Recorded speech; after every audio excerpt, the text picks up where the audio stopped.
Why most online gaming is an illusion of fun. Have you ever wondered how much time you've spent on online games? Not on games in general, but specifically on competitive multiplayer games where you match after match chasing rankings, gear, ranks, only to finally feel emptiness? This video isn't about how games are evil and you should take a programming course. Number. It's about why most online games give you disastrously little pleasure for your time in the long run, and why you might want to reconsider your approach to your gaming leisure time. How many hours are on the meter? If you open your profile in some League of Legends, Dota, CS, or Overwatch, you'll see some scary numbers. Some people have 500 hours, others have 3,000, and some have 10,000. That's literally a year of your life if you do the math. But that's normal, right? Everybody lives like that? Except let's look at it from a different angle. What did you really get out those hours? New profession? New experiences? Well, maybe. But how often do you come away from a game feeling like, that was awesome? More like irritation, fatigue, a feeling of having wasted an evening. Sound familiar? Stages of the online game, from euphoria to slavery. Everything seems exciting at first. You load up a new game, familiarize yourself with the world, the characters, the mechanics. It seems like you're discovering something big. It's like the game world is alive. But pretty soon it all comes down to routine. In shooters, monotonous shooting. In mobs, endless team fights and macro play. In MMORPGs, farming. And now you are no longer playing for fun, you're just mechanically repeating actions. You literally turn into an office worker, only in a virtual world. Inevitable burnout. And that's where the fun part starts, burnout. The content ends, the novelty evaporates, but the habit remains. It's like sugar. You don't get high anymore, but your hand still reaches for the candy. Many continue to play, hoping to recapture that same feeling they had in the beginning. Only it doesn't come back. The game no longer brings joy, and it's hard to quit. After all, so much time has been invested. MMR and ranking systems are a trap.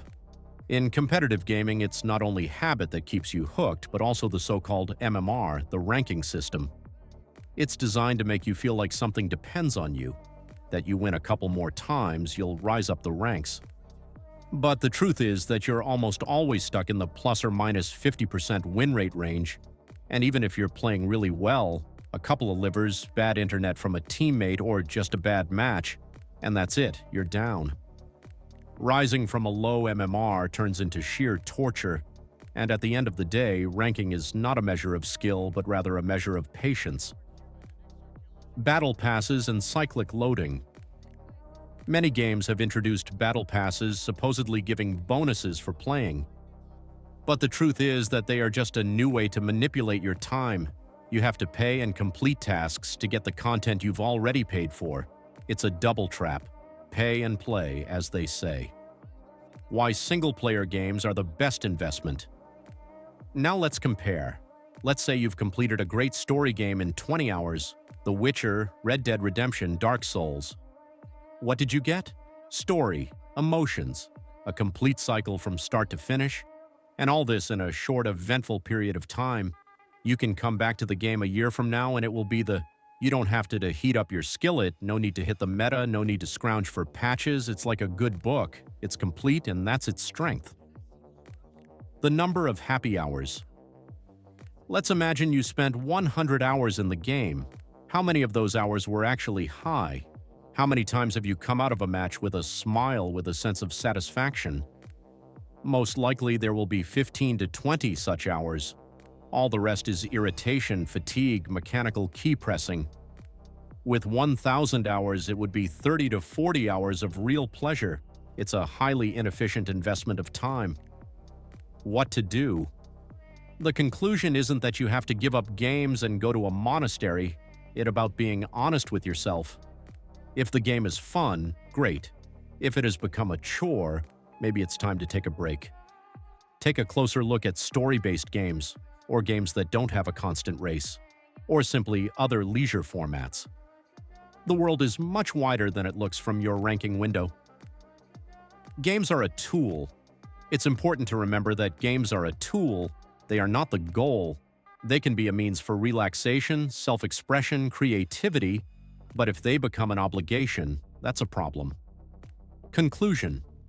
We all have limited time. It doesn't matter how old you are, you can't afford to spend hundreds of hours on something that doesn't develop or delight you. Online gaming is an illusion of endless fun, but often behind it is just fatigue and habit. Choose consciously, have fun, and play the games that deserve it.